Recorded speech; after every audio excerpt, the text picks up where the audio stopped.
Welcome to the interview, the unspoken words beyond the surface. Today, we got a very special guest, man, Dago's own, Ryananthony, man. Come on, GQ. Yeah, My boy, what it do? AKA, man, Mr. Daygo,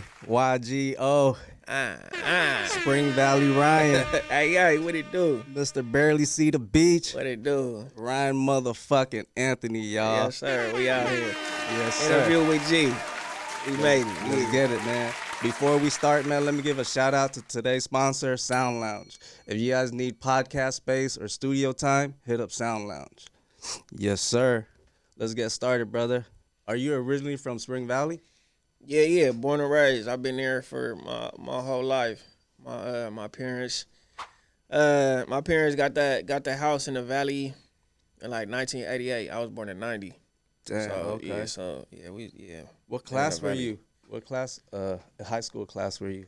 Graduated 08. 08? Yeah. Went to Mount McGill. Yeah. I see you be coming back there with the drives and stuff. We doing the backpack giveaways. Yep. We did the little Valley Up anthem for the Mount McGill going crazy right now with the football and everything. They reached out one of the anthem for the season. Yeah, Valley Up. That's it.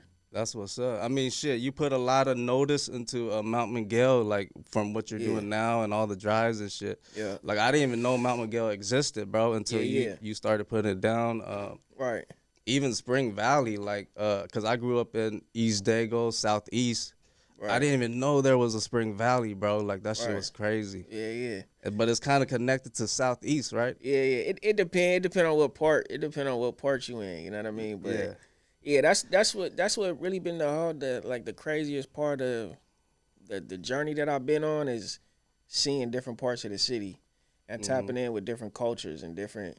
Because if I didn't do this whole Barely See the Beach movement, I wouldn't know the city like I do now. Hell yeah. I mean, the whole city fuck with you, man. I'm pretty sure they're happy to, to attend your drives or, like, contribute to those type of stuff. Yeah. Oh, yeah. Hell yeah. We appreciate you, bro. How did you get inspired to make that song, Daygo? Dago. The original. Okay, yeah. So what inspired that is being from Dago. Right, there's a disconnect between the generations on how to spell Dago. Yeah. Right. Our generation, the younger generation, spell Daygo. Correct. The older homies, they spell it Dago. Yeah. Right. So I was just like, I'm gonna make a song. You know what I'm saying? Daygo, Dago. People forget to put that Dago. I put that too in there. So it's like it was like, let's make a song. Bridging the bridging the generations.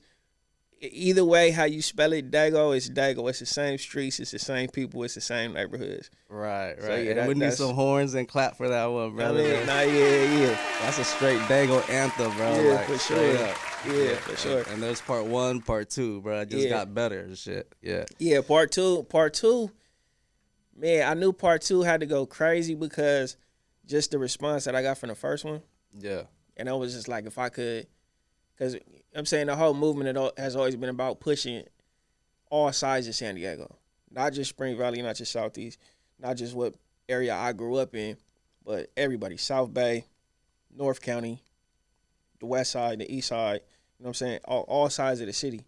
So it's like having the traction from Dago already, to do a remix to it, I was like, I got to incorporate everybody. We got to have the SA homies. We got to have the Asian homies. We got to have the Samoan homies. We got to have every side got to feel represented within that within that compilation.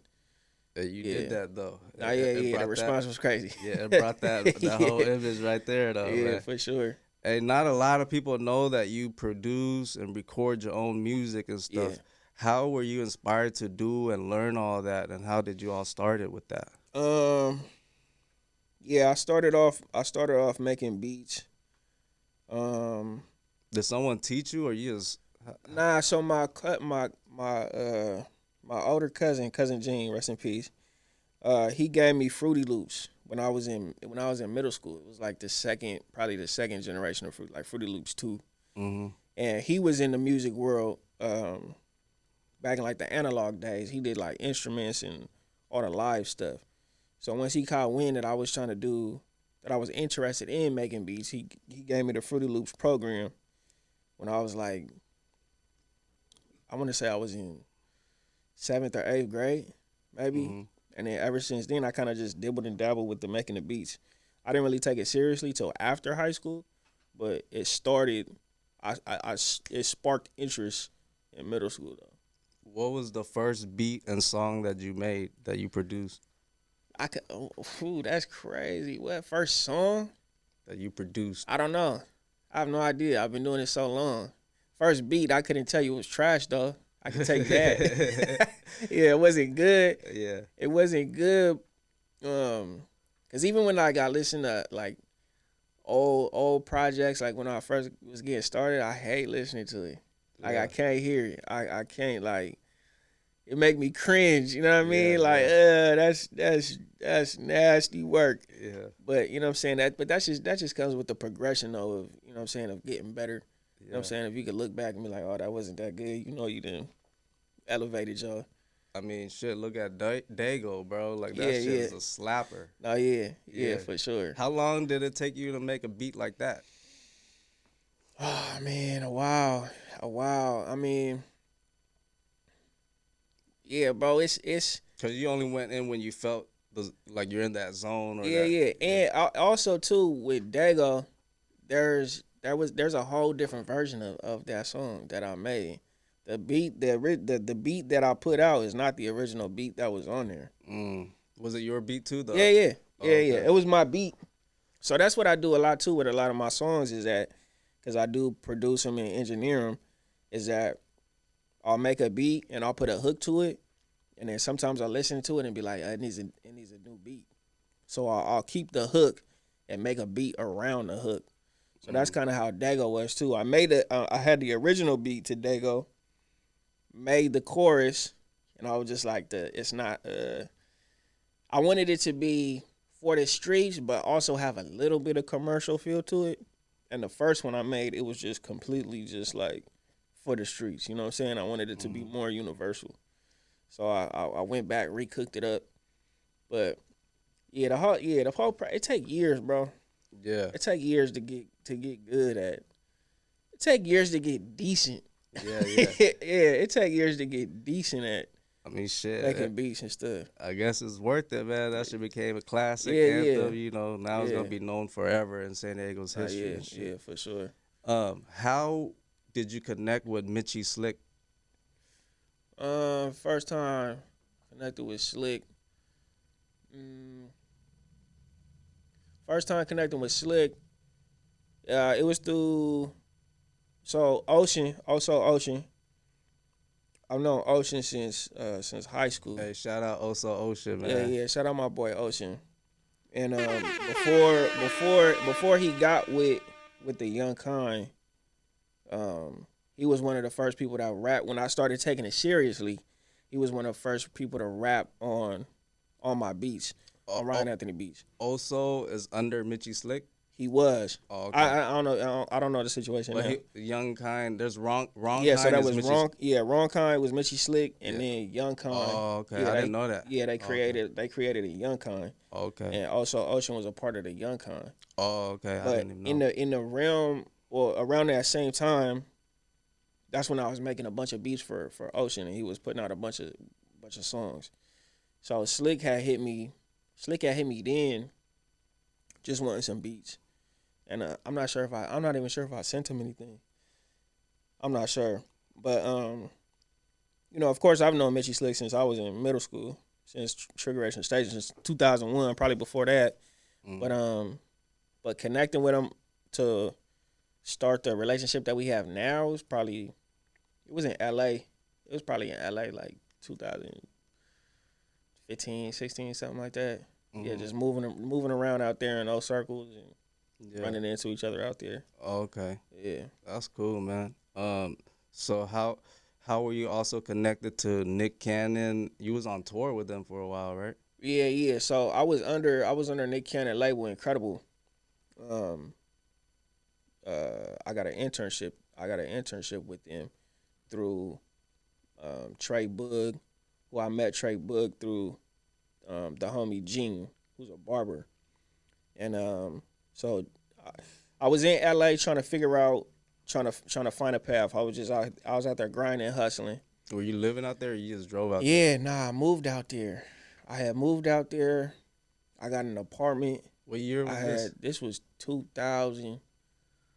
Ooh, what year was that? 2012. 2012. Yeah. I lived in LA for like 7 years. For 7 years. Yeah, So like you just came back. Like 7 years. 2012 to 2018. I think I moved back to Dago 2018. That's when you came out with Barely See the Beach, right? Yeah. Actually, I made Barely See the Beach in LA. Oh, okay. I think I made Dago. I might have made Dago when I was in LA too, when I was living out there.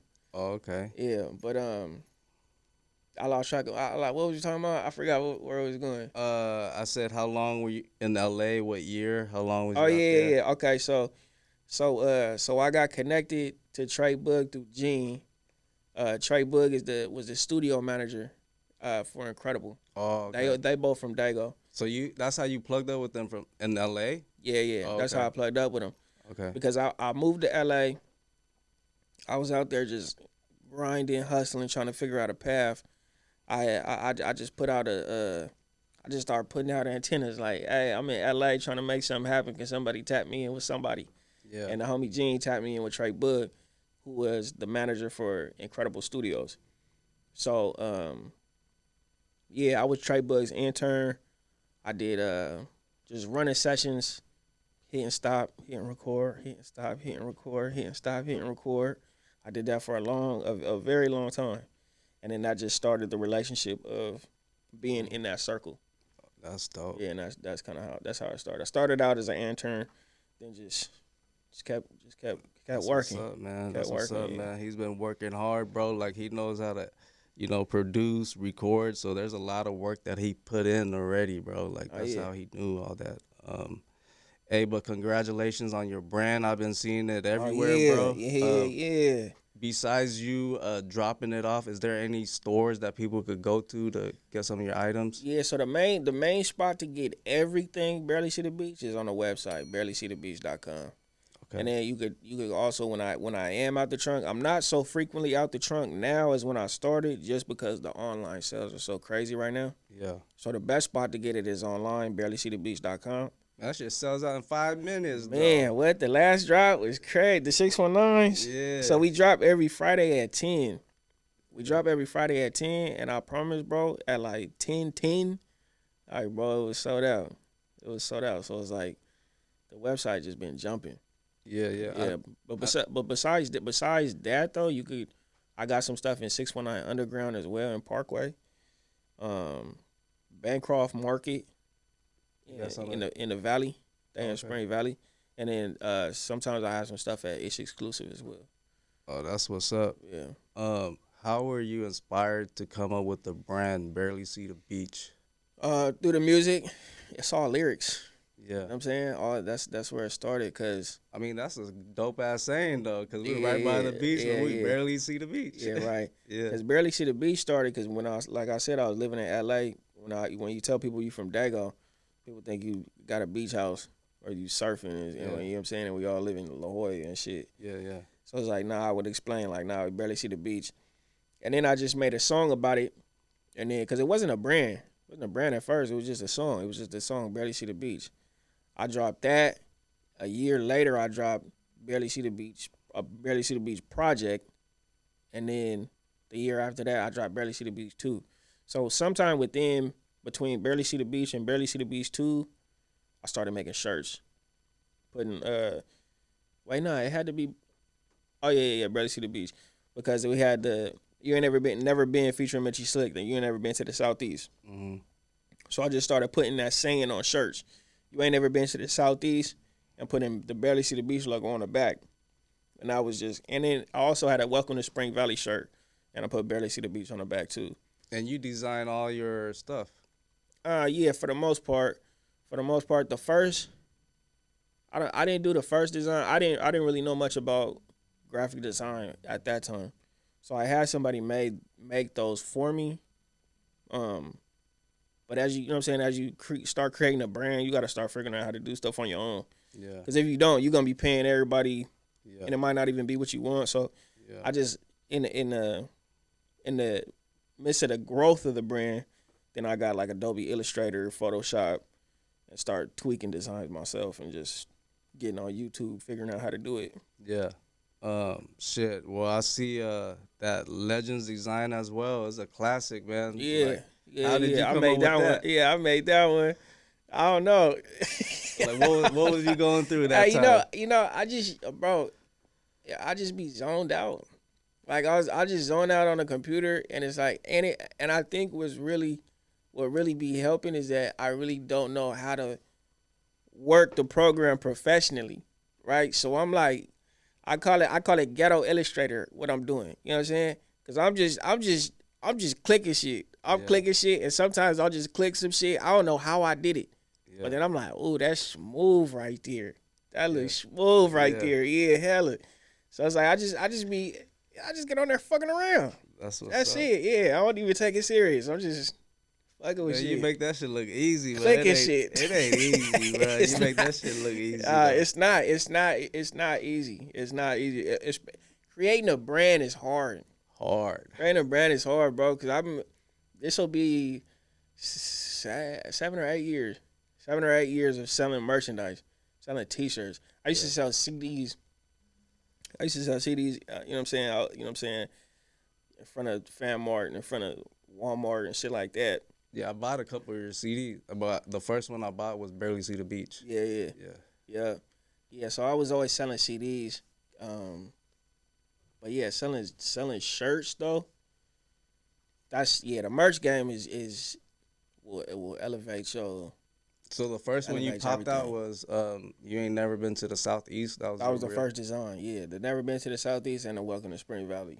Okay, and Legends was probably like might have been a year, 2 years later. Hey, but both of them still going to this still day. Going. Like, you ain't never been 619 now. Yeah. Cause then we just start. Cause, cause I would personally deliver all of the merch, right? Mm-hmm. And as I'm doing this, I'm like I said earlier, I'm going to all different parts of the city, right? I'm driving to San Ysidro. I'm driving to Chula Vista. I'm driving to Lakeside. I'm driving to Santee. I'm driving to the beach.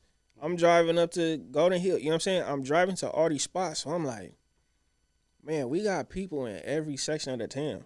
It's like I can't just make merchandise for one specific area because we getting love from all different sides of the town. So let's make merch for all different sides of the town. Yeah. So it's like I took you ain't never been to the Southeast. You ain't never been to the South Bay. You ain't never been to East Dago. You ain't never been to East County. You ain't never been to the 619. It's like crazy.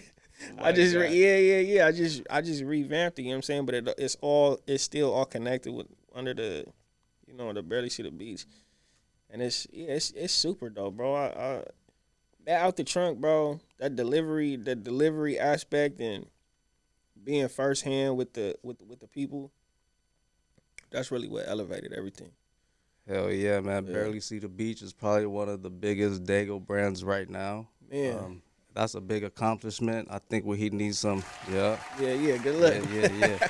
We ain't done either.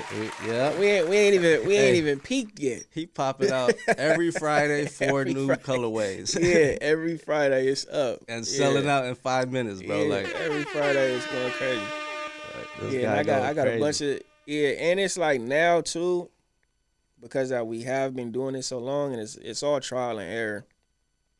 But now it's like I have the whole next 2 months of drops scheduled. You know what I'm saying? So it's like now it's more strategic. It's I'm not just throwing stuff at the wall hoping it stick. It's now we more strategic with the branding and what to drop and when to drop it and when to do these colorways and I mean, fucking the whole city rocking with it, man. Oh yeah. It's a blessing, bro. Yeah. It's a blessing, if you have 5 words to describe Dago, what would it be? 5 words.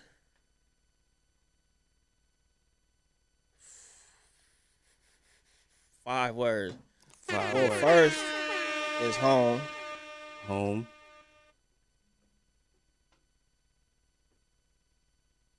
Wait. Nah, this one I'm do. Ain't no other place I'd rather be. 5 words, baby. Hell yeah. Hey, horn for that. That's a good 5 words right there. Yeah. Yeah. Is there any like new Dago anthems that we could expect, man, from Ryananthony though? Man, I still got some, bro. I still got some Man, for we sure. need I just some. I gotta sit down and cook. I Yeah. gotta sit down and cook. It's so tough having time to. Yeah. Yeah, bro. I'm not good at multitasking. Yeah. Right, so it's like I'm in super barely see the beach merch mode. It's hard to do anything else outside of that. Even like shows and stuff. People hit me to do shows. I'd be like, bro, I can't even think about that right now. Yeah. I can't think about it. I mean, but that's how you originally fed the city. Oh, yeah. We need some of that food, bruh. Yeah. Nah, yeah, for sure. We need to get fed soon, man. Yeah. Nah, for sure. Yeah, I know. Nah, I got some. I just gotta sit down.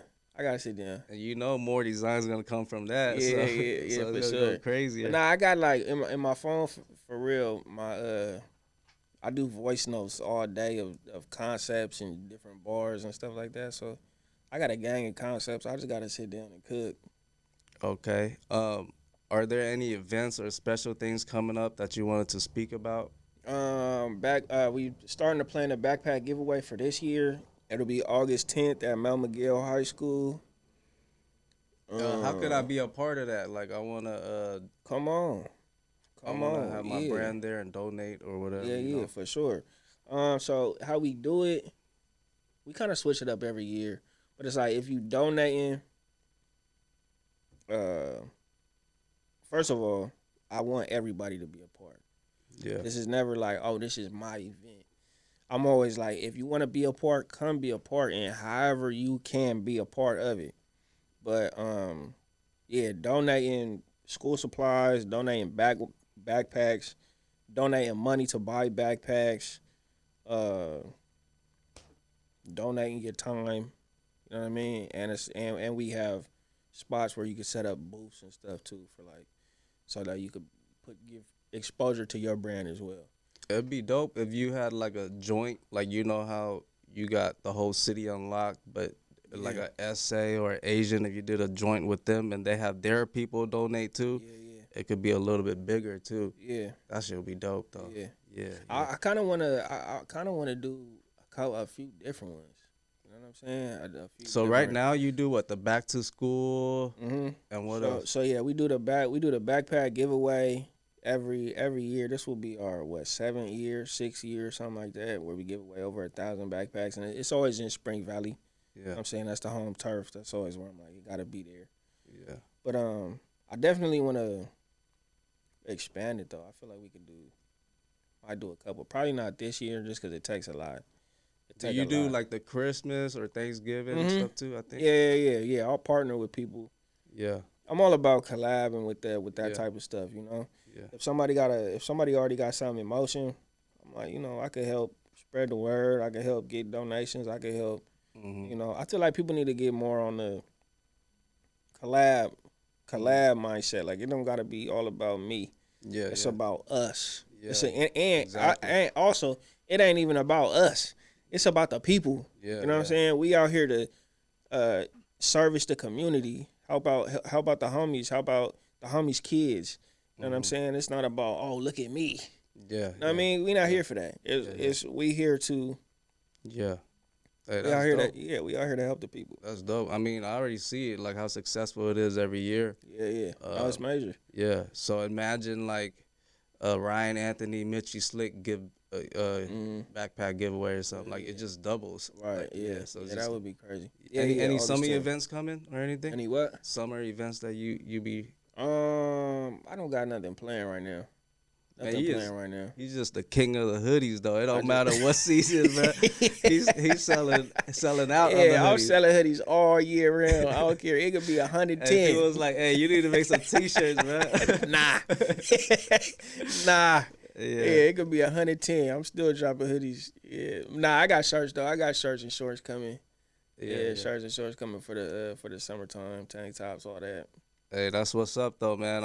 I appreciate you like taking your time coming out to the interview and sharing your story. Yeah, for sure. The homie always pull up. All the time I hit the homie, bro, I be like, hey, keep snap some pictures, you know what I mean? Hop in this video or something. The homie always pull up. Oh, you know, I'm with the movement, man. Yeah, for sure. So I'm like, the homie got some motion going. Yeah, let me tap in with bro. Yeah, man. But reciprocate that. My guy produce, design, record, edit, market, and so much more, bro. Come on. Ryananthony is a real Dago legend, y'all. And I'm sure you agree, all right? That's love, bro. I appreciate that. Shout out to today's sponsor, Sound Lounge, man. You guys need that podcast space, studio time. Be sure to check them out. And you want the unspoken words beyond the surface, tap back in with the interview. Let's go. Yes, sir.